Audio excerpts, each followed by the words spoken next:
로마서 14장 1절로 12절까지 말씀 보겠습니다. 같이 읽습니다. 시작. 믿음이 연약한 자를 너희가 받되 그의 의견을 비판하지 말라.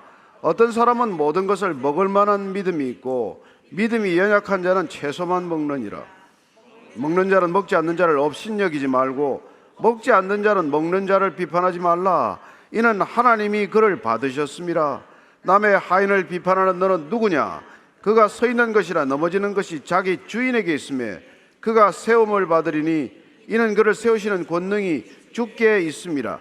어떤 사람은 이 날을 전날보다 낮게 여기고 어떤 사람은 모든 날을 같게 여기나니 각각 자기 마음으로 확정할지니라.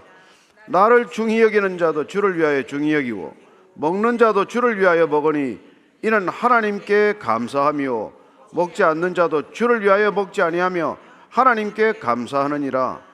우리 중에 누구든지 자기를 위하여 사는 자가 없고 자기를 위하여 죽는 자도 없도다. 우리가 살아도 주를 위하여 살고 죽어도 주를 위하여 죽나니 그러므로 사나 죽으나 우리가 주의 것이로다. 이를 위하여 그리스도께서 죽었다가 다시 살아나셨으니 곧 죽은 자와 산 자의 주가 되려 하심이라. 내가 어찌하여 내 형제를 비판하느냐? 어찌하여 내 형제를 업신여기느냐? 우리가 다 하나님의 심판대 앞에 서리라. 기록되었으되 주께서 이르시되 내가 살았노니 모든 무릎이 내게 꿇을 것이요 모든 혀가 하나님께 자백하리라 하였느니라. 이러므로 우리가 각 사람이 자기 일을 하나님께 직고하리라. 아멘. 로마서는 1장부터 11장까지 우리가 잘 아는 대로 이신칭의의 교리에 관한 부분입니다. 우리의 복음이란 어떤 능력인지에 관한 말씀이죠. 우리는 은혜로 구원받았습니다. 그리스도의 은혜로 우리의 믿음을 통해서 구원받았기에 우리는 의롭다 함을 받게 된 존재입니다. 무슨 우리가 의롭다 할 근거가 있겠습니까? 우리의 어떤 행위로도 우리는 의로울 수 없는 존재지만 그리스도께서 우리를 구원하심으로 우리는 값없이 의롭다 하는, 의로워지는 그런 놀라운 축복을 받은 것이죠. 로마서 12장 13장은 바로 그 의로움, 우리에게 주어진 의로움, 우리에게 전가된 의로움 때문에 우리는 어떤 관계를 맺게 되느냐 하는 것입니다. 저와 여러분이 의로워졌다면 우리의 이웃들과는 어떤 관계를 맺으며 우리는 세상과 어떤 관계를 맺게 되느냐에 관한 얘기예요. 14장은 구체적으로 그러면 로마 교회는 어떤 문제를 이 삶에 적용해야 하느냐, 그런 문제예요. 근데 로마 교회는 그 당시에 어떤 문제가 있냐면 어쩌면 지식인들이 많았겠죠. 자기의 경험을 말씀보다 앞세우거나 자기의 영적 체험이나 신앙적 경험을 말씀보다 앞세우는 일들 때문에 서로 부딪히고 충돌하고 이렇게 말썽이 생긴 것이죠. 교회는 뭐 지금도 마찬가지예요. 늘 자기 자신이 기준되는 사람들은 어디를 가나 문제를 일으키기 마련입니다. 오늘 바울은 그 점에 대해서 단호한 입장을 지금 말씀해 주고 있는 것이죠. 1절입니다. 믿음이 연약한 자를 너희가 받되 그의 의견을 비판하지 말라. 믿음이 약한 사람이 있고 믿음이 강한 사람이 있다는 이 기준은 굉장히 모호한 기준이에요. 어떤 경우에는 믿음이 강해 보이는데 연약한 믿음이 있고 약해 보이지만 진짜 강한 믿음이 있기 때문에 그렇습니다. 그래서 사도 바울이 지금 연약하다고 하는 것, 믿음이 연약하다 강하다고 하는 것은 어떤 기준에서 하는지를 잘 우리가 살펴야 되는데 고린도전서 8장에 나오는 그 믿음의 기준과 조금 다르다는 것을 알게 됩니다. 그러나 각 한 가지 뿌리는 마찬가지다. 그건 뭐냐면 내가 구원받은 것이 은혜로 받았다는 것을 확실히 알기 때문에 내 행위를 더 이상 내 신앙의 기준으로 삼지 않는 게 바른 믿음이자 강한 믿음입니다. 여전히 은혜로 구원받았으면서도 불구하고 나의 어떤 특정한 행위를 내 신앙의 척도로 삼거나 기준으로 삼거나 남을 판단하는 기준으로 삼는 걸 남이 보기에는 강해 보일지 몰라도 그게 약한 믿음이라는 거예요. 저나 여러분이 구원받은 게 순전히 은혜로 받았기 때문에 저 사람도 은혜로 구원받았다면 나도 은혜로 구원받았다면 각자 은혜로 구원받은 데 대해서 존중하라는 거예요. 그걸 받아주라고 표현합니다. 받다라는 것은 용납하다는 뜻이기도 하지만 환대하라는 뜻이기도 하고 조금 더 우리가 조금 더 과하게 해석을 하면 그도 사랑해 주라는 거란 말이에요. 결론부터 말씀드리자면 우리는 신앙생활하면서 말씀이 규정하는 것에서는 동일하게 그 말씀에 복종함으로 연합해야 합니다.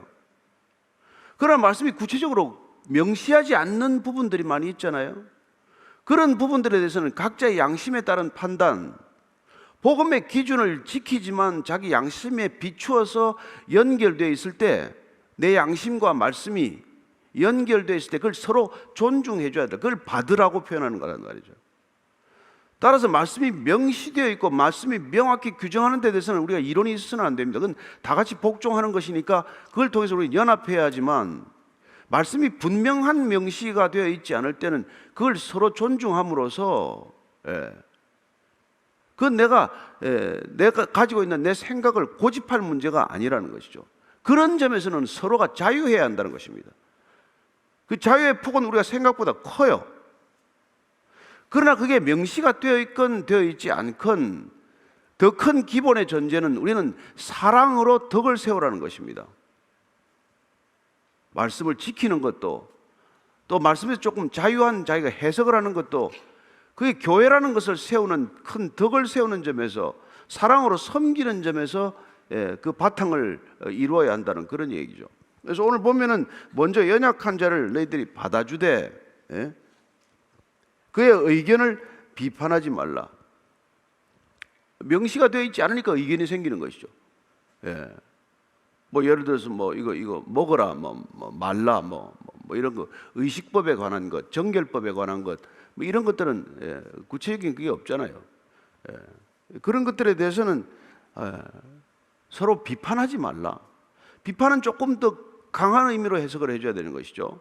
단순히 판단하지 말라는 것이 아니라 비난하거나 정죄하지 말라는 뜻이 강한 표현이죠. 왜 너는 새벽 예배 안 나오냐? 예수님께서 새벽 미명에 맨날 기도하셨는데, 그 예수님께서 혼자 새벽에 기도하셨다고 해서 새벽에 다 모여서 예배를 꼭 드려야 됩니까? 그렇게 생각할 수도 있고 안 할 수도 있는 거란 말이에요. 그거는 성경에 명시가 되어 있지 않아요. 모든 성도들은 40일 새벽 예배를 1년에 한 번 해야 된다. 그런 게 아니란 말이에요. 평생 새벽 예배 하는 사람이 있을 수도 있는 거고, 평생 새벽에 혼자서 묵상할 수 있는 사람도 있는 거고, 특정한 기간에는 자기가 조금 새벽 예배를 섬기지만은 또 보통 때는 뭐 좀 자유롭게 뭐 또 시간을 보낼 수도 있는 거고, 그런 건 자기 의견에 맡겨야 되는 것이고 자기 자유에 속하는 범위지, 그걸 가지고 강제하거나 규정하거나 해서 판단을 하거나 해서 교회를 시끄럽게 하지 말라는 거란 말이에요. 그런 것 때문에 다투지 말아라. 로마 교회에 그런 문제가 있었다는 뜻이죠. 잘 아는 대로 우리가 고린도 교회에서는 고기 먹는 문제 가지고 그게 시끄럽지 않았습니까? 지금도 그런 문제들이 여기 로마 교회에 있었다는 얘기죠. 그래서 2절 3절입니다. 시작. 어떤 사람은 모든 것을 먹을 만한 믿음이 있고 믿음이 연약한 자는 채소만 먹느니라. 먹는 자는 먹지 않는 자를 업신여기지 말고 먹지 않는 자는 먹는 자를 비판하지 말라. 이는 하나님이 그를 받으셨습니다. 왜 채소만 먹는 사람이 나왔겠어요? 채식주의자라서 그런 게 아닙니다. 이 사람은 고기가 신전에 바친 고기가 나왔을 때 분별할 길이 없기 때문에 주인한테 묻기도 그렇고, 이 신전에서 나온 겁니까? 시장에서 살 때 확인했습니까? 이런 걸 물어보기도 그렇고 하니까 아예 안 먹는 거예요. 고기만 나오면 아예 손을 안 대는 거예요. 그 고기 대접하는 사람은 뭐예요? 그래서 이제 그럴 경우에 어떤 사람은 야, 우리가 은혜로 구원받았고 고기로 구원받은 거야. 고기 네가 안 먹는다고 구원받은 것도 아니고 고기 먹는다고 구원받는 것도 아닌데 그 고기로부터 자유로워야지. 그건 강한 믿음이에요. 내가 순전히 어떤 행위로 구원받는 것이 아니라 은혜로만 구원받았다는 것을 내 삶에 적용할 수 있는 강한 믿음이죠. 우리는 채식주의만 하면 강한 믿음으로 볼지 모르겠지만 그건 오히려 율법에 묶여있는 약한 믿음이 되는 것이고, 은혜로 받았다는 것을 확실히 믿기 때문에 그런 어떤 그런 세부적인 것에서는 큰 자유를 누리기 때문에 그게 오히려 강한 믿음이란 말이에요. 그러나 그런 강한 믿음을 가졌다고 해서 약한 믿음을 비난하지 말아야 되는 것이고, 내가 약한 믿음을 가졌다고 해서 강한 믿음을 가진 사람을 정죄하지는 말아야 된다 이 말이죠. 이 믿음 때문에 얼마나 시끄럽습니까? 특별히 부지런한 믿음, 열심히 있는 사람들은 강해 보이지만 그들은 어떻게 보면 신율법주의자나 마찬가지여서 자기가 규정한 어떤 규정과 기준에 꼭 묶여서 말이죠, 그런 기준에서 벗어난 사람들을 자꾸 판단하고 정죄하고 이렇게 시비를 일삼는 일이 그때나 지금이나 계속되고 있어요. 그래서 아침 예배를 좀 섬긴 사람은 아침 예배 한 번도 안 나온 사람들은 아이고 네가 무슨 그리스도인이냐, 새벽 예배도 한 번 안 한 사람이, 이렇게 말할 수 있단 말이에요. 그래서는 안 된다, 그 얘기란 말이에요. 예. 그래도 새벽 예배를 자유로운 사람은 야, 뭐 그냥 성경 한 줄 읽고 아침에 출근하면 되지, 무슨 바쁜 시간에 교회까지 가서 그렇게 야단 법석을 하냐 라고 정죄할 필요도 없단 말이에요. 그건 각자가 알아서 할 문제라 이거예요. 그런데 그때나 지금이나 어떻게든지 그걸 하는 거예요. 특별히 열심을 가진 사람들, 부지런한 사람들, 이 사람들이 교회는 꼭 문제를 일으킬 소지가 많다 이게. 부지런하고 열심히 나쁘다는 게 아니라 부지런하고 열심인 건 좋은데 그 내 부지런과 열심이 기준이 되어서 내 기준에 미치지 못하는 사람들을 판단하고 정죄해서는 안 된단 말이에요. 내가 부지런하면 부지런한 것은 내 체질이요, 조금 뭐 이렇게 좀 느슨한 사람도 그게 그 사람의 체질이라면 서로 존중하면 문제가 없을 터인데, 그건 목회자도 마찬가지예요. 뭐 좀 보면서 저 사람은 1년간에 새벽기도 한 번 안 나오고 말이에요. 이러면 안 된단 말이에요. 그 사람이 무슨 연유로 안 나오는지도 알아보지도 안 하고, 그리고 뭐 헌금표만 드리고 뭐 앉아가지고 이 사람은 헌금도 안 하는데 장례 났으니까 안 가야 되겠구만, 이런 짓을 하면 안 돼. 그게 실제로 일어나는 일이기 때문에 시끄럽단 말이에요.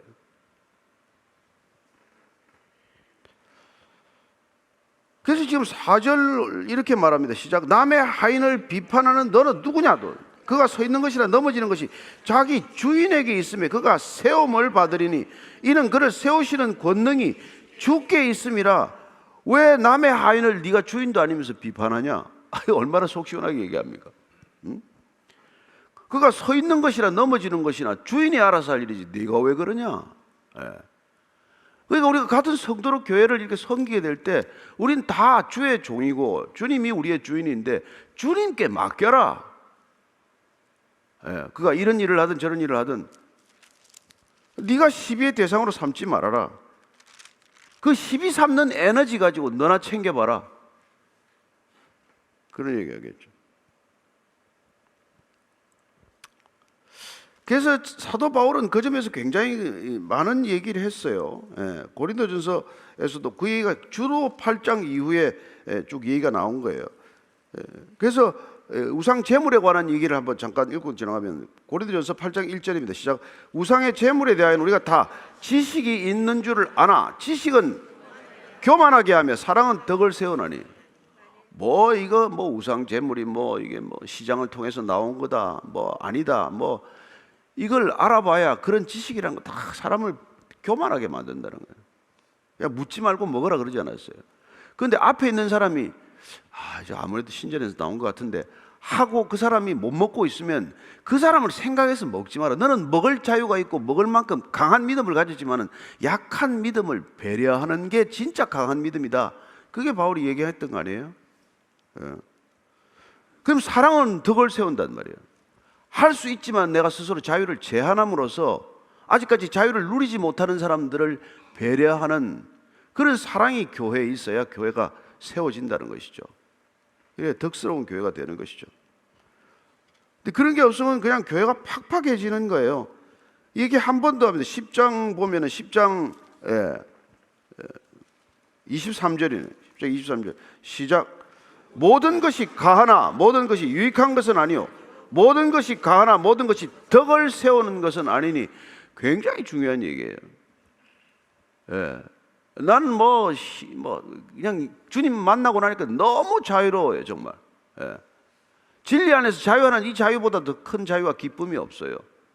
그러나 아직까지 그런 걸 경험하지 못한 사람 앞에서 내 마음대로 하다가 그 사람을 실족하게 만들지 말아라 이 말이에요. 네 혼자는 무슨 짓을 할 수 있지만 그러나 그게 다 할 수 있다고 해서 되는 게 아니란 말이에요.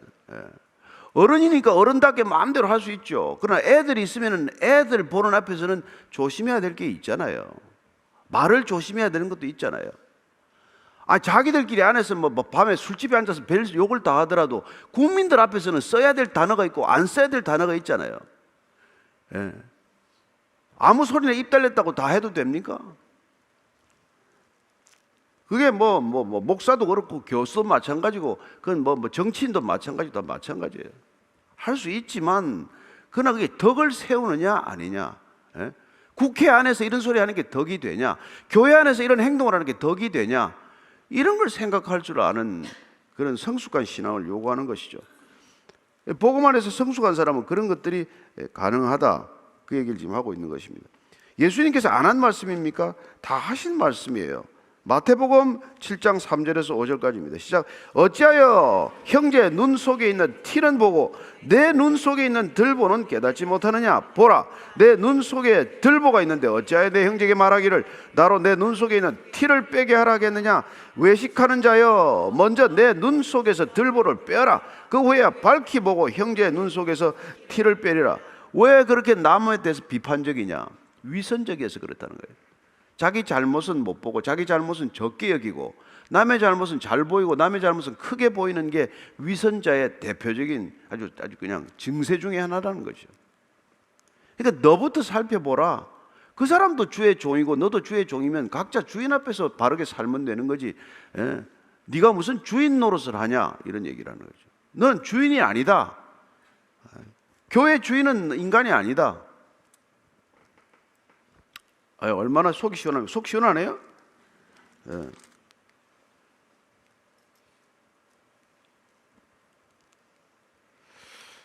그래서 고린도전서 다시 한번 4장 3절 4절을 보면 바울은 이렇게 말합니다. 너희에게나 다른 사람에게나 판단받는 것이 내게는 매우 작은 일이라.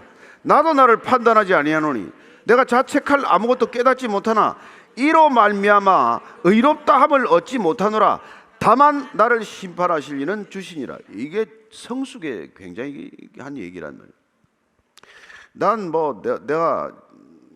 내 작은 일도 나를 판단하는데, 이는 대부분이 신앙생활 하다가 죄의식이 더 깊어지는 사람들이 있어요. 점점 성령의 음성에 예민해지면은 죄에 민감해집니다. 근데 그 때문에 오히려 자꾸 죄책감에 더 시달리고, 그리고 자기가 죄책감에 시달리는 것을 마치 보상하는 심리나 되는 것처럼 남의 죄에 대해서도, 남의 작은 죄에 대해서도 자꾸 민감하게 지적을 하게 된단 말이에요. 그건 아주 잘못된 가는 길이, 그게 바리새인의 길이죠. 바리새인은 처음에 의도가 나쁘거나 그렇지 않습니다. 아주 열심히, 남다른 열심을 가지고 신앙생활 하겠다고 다 나선 길이 그 길이에요. 근데 그게 자기만 열심이면 좋은데 자기 열심히 지나쳐서 남의 신앙을 판단하는데도 열심히 되면 이건 아주 최악의 길이란 말이에요. 그래서 늘 저는 이 교회는 열심인 사람들이 문제를 일으킨다 이겁니다. 잘 안 나오는 사람은 큰 문제를 일으키지 않아요. 늘 자기가 열심이기 때문에 기준이 너무 강해지는 거란 말이죠.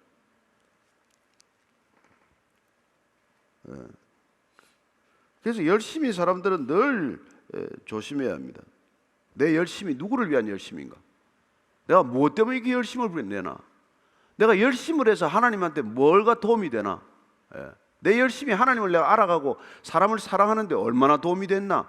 이걸 자꾸 생각해 봐야 돼요. 아니면은 그냥 열심주의자가 되는 거예요. 그는 신율법주의자가 되는 길로 들어선 겁니다. 은혜로 구원받고 율법으로 돌아갔다는 게 바로 그런 표현이란 말이에요. 우리 이 은혜로 구원받았는데. 그래서 어떤 짓을 하냐면 이게 5절 6절 이렇게 얘기하고 있습니다. 시작. 어떤 사람은 이 날을 전날보다 낮게 여기고 어떤 사람은 모든 날을 같게 여기나니 각각 자기 마음으로 확정할지니라. 나를 중히 여기는 자도 주를 위하여 중히 여기고 먹는 자도 주를 위하여 먹으니 이는 하나님께 감사하며 먹지 않는 자도 주를 위하여 먹지 아니하며 하나님께 감사하느니라. 어떤 사람은 주일을 평일보다 중하게 여깁니다. 아침 예배 안 해도 주일만 하면 돼. 어떤 사람은 주일을 평일과 같이 여깁니다. 누가 옳아요? 예수님께서 주일만 지키라고 했습니까? 평일은 말씀을 안 하셨다고 해서 평일은 예배 안 드려도 되는 겁니까? 이게 아니란 말이에요. 그건 자기 양심에 비추어서 내가 날마다 예배 드리는 게 내가 주 안에서 자유하는 길이다 생각이 되면 매일 할 수도 있는 거고, 나는 이렇게 모여서 예배드리는 건 일주일에 한 번이면 족하다, 나머지는 개인적인 신앙생활로 충분하다, 그런 판단을 하는 사람은 주 안에서 예배를 드리는 것도 주 안에서 드려야 되고, 골방에서 기도하는 것도 주 안에서 기도해야 되는 것이고, 내 의가 중요해서 주일 성수하는 것, 그게 무슨 의미가 있어요? 내 신앙의 열심을 남한테 드러내기 위해서 매일 아침 예배 나오는 게 그게 무슨 가치가 있냐 이 말이겠죠. 하더라도 뭐 주를 위해서 하고, 하지 않더라도 주를 위해서 하지 않아야 된다. 나보다도 주님이 먼저다, 이게 신앙 아닙니까? 내 판단 기준보다 주님이 말씀이 앞선다, 이게 중요한 거 아니에요? 내 신앙의 경험보다도 말씀이 앞서야 되고 주님이 더 중요하다, 이게 바른 신앙 아닙니까? 내 성령 체험보다도 성령님이 더 중요하다, 내 성령 체험이 기준이 아니다, 이게 여러분 지금 바울이 얘기하고자 싶은 본질이에요. 자, 7절 8절입니다. 시작. 우리 중에 누구든지 자기를 위하여 사는 자가 없고 자기를 위하여 죽는 자도 없도다. 우리가 살아도 주를 위하여 살고 죽어도 주를 위하여 죽나니 그러므로 사나 죽으나 우리가 주의 것이로다. 여기까지 가면 진짜 정말 진정한 자유함이 이런 것이죠. 내가 사나 죽으나 내가 주의 것인데, 더 이상 내 사적인 동기나 이익이 목적이 아닌 바른 신앙의 길에 들어섰기 때문에 그는 어떻게 보면 뭘 하든지 주의 일이 되는 삶이 되는 거예요. 그는 사람들하고 앉아서 무슨 시간을 보내고 있어도 그는 주를 위해서 보내고 있는 시간이 된다 이 말이에요. 그러나 주 밖에 있는 사람은 돌아다니면서 두루 한담하고 쓸데없는 일만 하는 사람이 되고 마는 거나 마찬가지죠. 참 우리가 이게 중요한 얘기를 지금 해주고 있는 겁니다.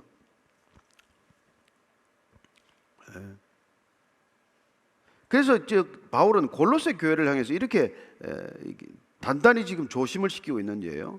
골로새서 2장 16절입니다. 시작. 그러므로 먹고 마시는 것과 절기나 초하루나 안식일을 이유로 누구든지 너희를 비판하지 못하게 하라. 너 왜 안식일 안 지키냐? 너 왜 이게 뭡니까? 초하루 왜 안 지키냐? 매달 첫날을 꼭 교회 나온 사람이 있습니다.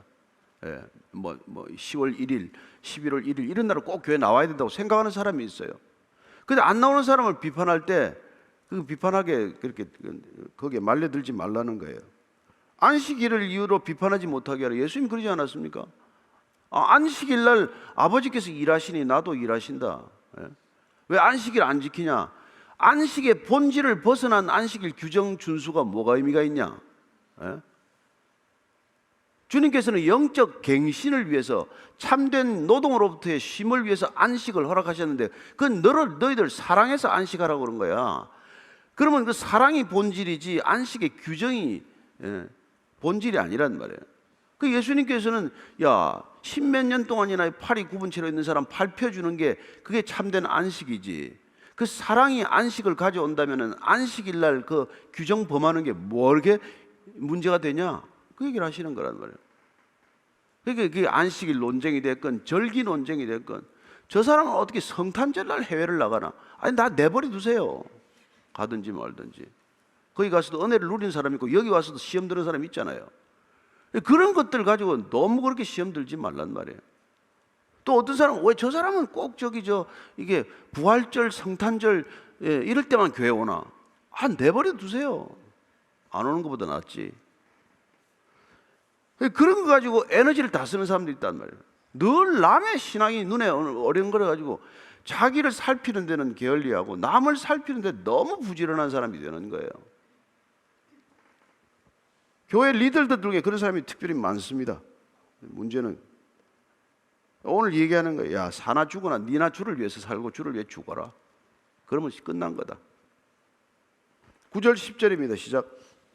이를 위하여 그리스도께서 죽었다가 다시 살아나셨으니 곧 죽은 자와 산 자의 주가 되려 하심이라. 내가 어찌하여 내 형제를 비판하느냐? 어찌하여 내 형제를 업신여기느냐? 우리가 다 하나님의 심판대 앞에 서리라.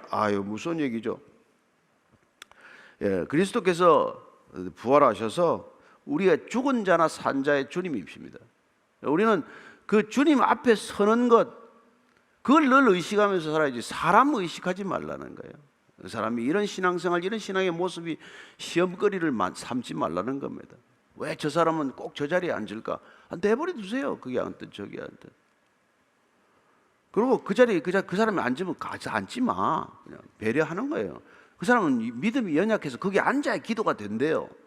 그럼 그 존중하는 게 우리의 신앙이란 말이에요. 오늘 한번 저 자리에 한번 내가 뺏고 말 거야.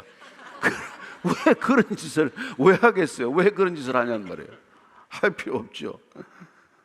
예. 무슨 자기 자리가 있냔 말이에요. 그래서 예수님께서는 너 마지막에 심판날에 대해서 네가 한 말, 내가 한 정죄에 대해서 다 심판받는다.